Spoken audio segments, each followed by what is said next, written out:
My name is Faye, and I work as an administrative staff member at a university medical office. I married a man named Steven. I thought this would be the start of a second chapter in my life, but little did I know, our marital life would end up being so short. I hadn't expected this when we got married. Steven has been working as a manager at a home improvement store since the time we were dating. My impression of Steven from when we first met was that he was kind, cared about family, and was decisive. He confidently proposed to me, and I accepted without hesitation, seeing him as a reliable person. Steven, who had been living with his parents until then, moved out of his home when we got married and began living with me. Both of us have busy work schedules, but somehow we managed to sync our days off and were planning our honeymoon. Just talking about it was fun, and at that time, I felt really glad that I married Steven. However, slowly the atmosphere started changing.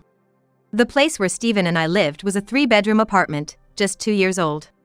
It was new, but it was a bit far from the city and wasn't a luxury high-rise, so it was quite affordable. Considering all that, I decided to take the plunge and make the purchase.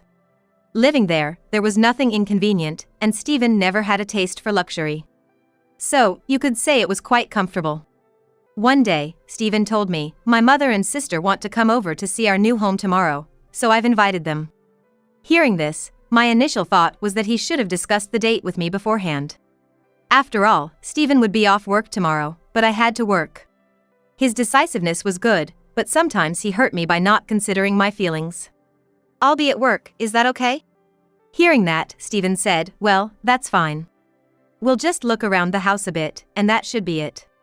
I agreed, assuming that was all there was to it. However, the next day when I came home from work in the evening, the atmosphere in the house was lively.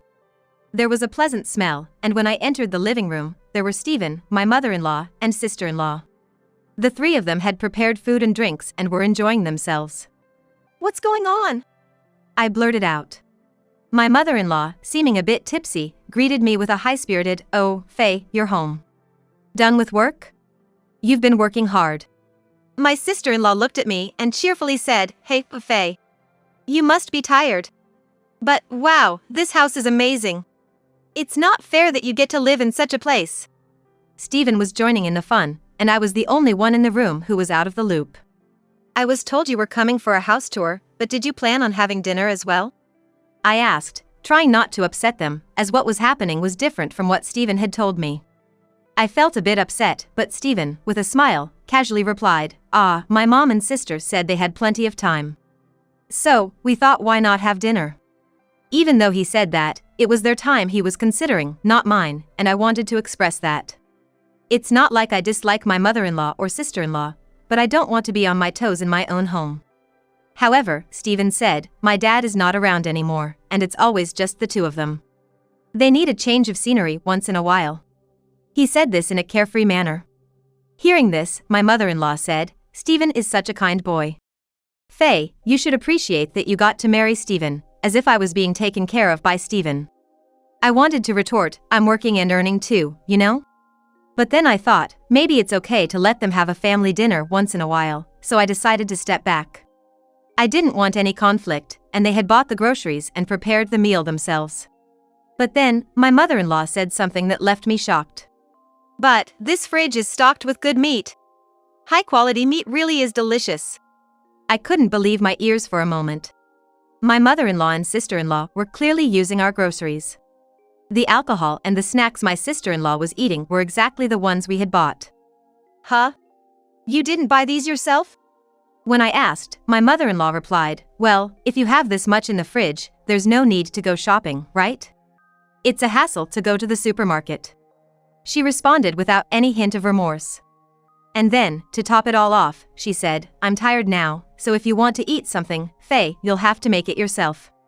I was genuinely angry at this whole conversation. My emotions were threatening to spill out. But somehow, I managed to suppress my anger and respond with a strained smile, is that so?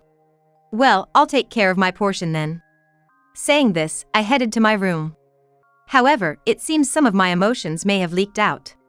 When I closed the living room door, it made a slightly louder bang than I intended. Immediately after, I could vaguely hear my mother-in-law and sister-in-law talking. Oh my, is she always this rough? Is she okay? My sister-in-law chimed in, despite being in such a nice house, I wonder if Faye won't end up breaking something. Right, Steven? Steven casually responded, I'll remind her later. She's probably just tired from work. And after all that, my in-laws just left without cleaning up. On top of that, Steven even came to my room and lightly scolded me, hey, what's with all the irritation? It's not nice to my moms, you know? But honestly, having all this done without my permission and them leaving without cleaning up was too much for me to bear. When I told him this, Steven tried to pacify me, well, calm down. This is a one-time thing. I'll take care of the cleaning. Just relax. Of course, I wasn't convinced, but I thought it wasn't worth picking a fight over it and managed to suppress my anger. I forcibly thought of this as part of Steven's family love and managed to regain my composure. We also have our honeymoon coming up in a month, and I don't want to ruin our relationship now. After all, this won't happen again. Now I just need to think about our honeymoon and lift my spirits. However, that honeymoon turned out to bring misfortune. A month later, we went on our honeymoon. It was a plan to spend 3 nights in Alaska. I wouldn't have minded going overseas, but Steven didn't really have a taste for luxury. He said that staying within the country was enough, so we decided on this plan. The hotel we booked was decent, and we enjoyed the cuisine, hot springs, and northern lights, spending wonderful days. And as planned, our delightful journey was coming to an end. We were heading home. I felt a little sad that it was over. We talked about making another plan someday. However, we were just about to arrive home. Suddenly, I remembered something as we were getting here. Come to think of it, I wonder if I locked the bathroom window before leaving the house. We live on the 4th floor of an apartment building, and the bathroom window is small, so I don't think there's any need to worry about a burglar breaking in. However, I remembered it out of the blue, and when I mentioned this to Steven, he casually responded, it'll be fine, my mother and sister are there. I was perplexed. Huh? My mother-in-law and sister-in-law are at our house now? I didn't hear about this. When I reflexively asked that, Steven, with a calm expression, said, oh? Didn't I tell you? They said they'd clean up while we're away. It's really helpful, you know. Dust piles up after 3 or 4 days. He said it so cheerfully. So that's it. He had given the house keys to my mother-in-law without my knowing. When I heard that, I became upset again. From then on, I barely spoke to Steven and hurried home faster than usual. I couldn't help but worry about what was happening in our house. Upon arriving home and entering the living room, as expected, they were having another party. Moreover, dishes made from food likely taken from our refrigerator were lined up. Oh, you're back? Did you have a good time? My mother-in-law called out to us casually. Of course, I was in no state to give her a proper answer. She said something about cleaning up, but the place was messier than before. And on top of that, there seemed to be more bags from my mother-in-law and sister-in-law. When I saw all that, I could almost hear the last straw breaking inside me. Enough! What are you doing? Please go home. This is our house. It's a problem if you keep doing as you please. I couldn't help but blurt out my frustrations. Upon hearing this, my mother-in-law said, oh Faye, why are you so upset? Aren't you in no position to say that? This is Steven's house, so there should be no problem whatever we, as his family, do. My sister-in-law chimed in with a somewhat arrogant attitude, that's right, Faye. If anything, we should have more right to live here than you. I just can't understand their way of thinking. Hey! I'm paying for this house too, you know. It's my house as well. So, I need you to get my permission too. I was filled with a feeling that I didn't want to hold back anymore. There was also a concern that if I didn't retort, they would get carried away. But what drove me further was the unexpected Steven. Hey Faye! You need to stop. How can you speak to my family like that? We're all going to live here from now on. Don't be so selfish. Upon hearing his words, I was momentarily stunned. Live with these in-laws? Was it decided without my knowing again? When that thought crossed my mind, I couldn't help but retort back to Steven. So, why do you decide on your own without telling me? Can't you consult with me at least once? Who's being selfish here? Don't be ridiculous. The cheerful atmosphere from our honeymoon trip was nowhere to be found. The room had completely turned into a battlefield. But it was Steven, as always, who put an end to the tension. Enough. If you hate living here so much, Faye, you can leave. He commanded, as if to finish me off. But his words had the opposite effect on me. They cooled me down. I must have come to realize that I couldn't go on living with these people anymore. And if that's the case, there's no reason for me to stick around with Stephen and the others. I could have asked Stephen, who said such a thing, "Are you sure about that?" but I didn't. However, my desire to avoid further involvement was stronger, so I allowed myself to say it casually, all the while grinning. "Okay, got it. I'll be out of here in no time." I don't think my mother-in-law and sister-in-law understood why I was smirking, but they'll find out eventually.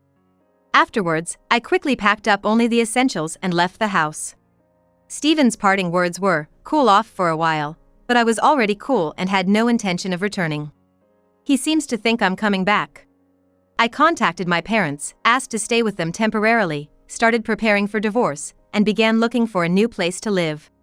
Stephen tried calling me a few times, but I ignored him because I was busy with various things. But after about 2 months, I had settled into my new place. Remembering that I still had belongings at the house I shared with Stephen, I decided to take his call for the first time in a while. And right away, I could tell that he was panicking. "Faye, finally. What are you doing? Come back, now." He repeated this in a rush. That's right, Stephen thought I was coming back, I remembered. So, I answered firmly. "No, I'm not coming back. Actually, I've already filed the divorce petition and consulted a lawyer. Let's talk about the property division." He was stunned. "Huh? Divorce? Please, not that. I can't deal with that right now," he pleaded, becoming even more frantic. To be honest, I had a pretty good idea of what was going on. When I asked, "What's the matter?" he replied, "I'm broke. I'm already in debt. So come back quickly." Well, that was to be expected, I saw it coming. He must have thought he could afford to kick me out because I would come back. But sorry to disappoint, he was wrong. Stephen wasn't making much to begin with. I think his take-home pay was about $2,000 a month. But the monthly mortgage for the condo we bought was $2,000. So how was he paying for it? I was paying $1,500, and he was only putting in $500. I was earning over 3 times his salary, so that wasn't a problem. That's why I was covering all the other expenses, like utilities and groceries. Even our honeymoon had to be modest because he said he didn't have any money. I realized at some point that he didn't lack expensive tastes, he just simply didn't have the income. So once I left, he had to pay for everything on his own. The condo was in his name, and the payments were taken from his account. So, once I left, he lost the $1,500 I used to give him every month. Moreover, Stephen's jobless mother-in-law and sister-in-law are living with him. This is certainly going to add to the living expenses. So, it was only natural for me to be upset when Stephen made decisions about the house on his own or casually used things from the fridge. With just his salary, they wouldn't last a month. A life drowning in debt is a given at this rate. My mother is furious. She asked me, "Why did you kick Faye out? Anyway, come back home right away and do something." I was at a loss for words. As it seems his mother and sister were under the mistaken impression that he earns a decent living. After all, he does have the title of store manager. But, it's a harsh reality that this title doesn't necessarily translate into a high salary. We bought a somewhat decent condo, and they entirely believed that Stephen was the one who paid more. It's pitiful, and there's no other way to describe it but foolish. Furthermore, it turns out that the mother-in-law, having used up all her deceased husband's assets, ended up rolling into my house broke. She and her daughter had been living in a rented apartment but seemed to have properly terminated that lease. What a family, right? There are moments when I'm mortified to have any familial ties with them. Now, I really want to settle our divorce as soon as possible. Just go ahead with the divorce process with your lawyer. Then, I'll consider the financial aspects. Upon hearing this, Stephen said, "Oh, really? Okay, all I need to do is just filling out the paper with my lawyer and sending back to the court, right?" with a voice that sounded as if he had been saved. Our divorce was finalized without any issues. I visited my previous residence to organize my belongings. After I completed the shipping procedures for my luggage. Despite his mother and sister being present, Stephen said to me, "Phew, you really saved me, Faye. I'm already $10,000 in debt. If things continue as they are, it's going to increase by another $5,000 this month. I was shocked at how quickly he accumulated so much debt. Apparently, his mother and sister have extremely poor spending habits. Despite this, they have no shame and are grinning while relying on my wallet. So, I said, "Well then, about the money. How about your mother and sister start working? If 3 people work, it will somehow work out, right?" Stephen and his mother were caught off guard by this. "Huh? Aren't you gonna help us out? What's that supposed to mean?" Stephen asked, to which I calmly replied, "What's that supposed to mean? That should be my line. Why should I pay for your living expenses? Earn your own share." I didn't say I would pay, I said I would think about it. So, I came up with a way for you guys to live here. They all started to create a ruckus, saying, "This isn't what we agreed upon. Are you really our daughter-in-law?" So, I said, "I'm not your daughter-in-law anymore, so good luck." I then got into my car and left my former residence. After a while, my mother-in-law and sister-in-law reluctantly started looking for work, but due to their laziness, they didn't get far. In the meantime, the loans keep coming and the living expenses keep piling up. Despite this, they have extravagant tastes and Stephen's debt just keeps increasing. He eventually borrowed from some dangerous places. It seems that even now, they live in fear of debt collectors. On the other hand, I can finally use the money I've earned for myself and am enjoying hobbies and traveling. When you lead a fulfilling life, it makes you even more motivated at work. One day, a doctor at work approached me and said, "You're really glowing recently, Faye." He was someone who had lent me his ear when I complained about Stephen. This was an opportunity for us to start dating, which has further enriched my daily life.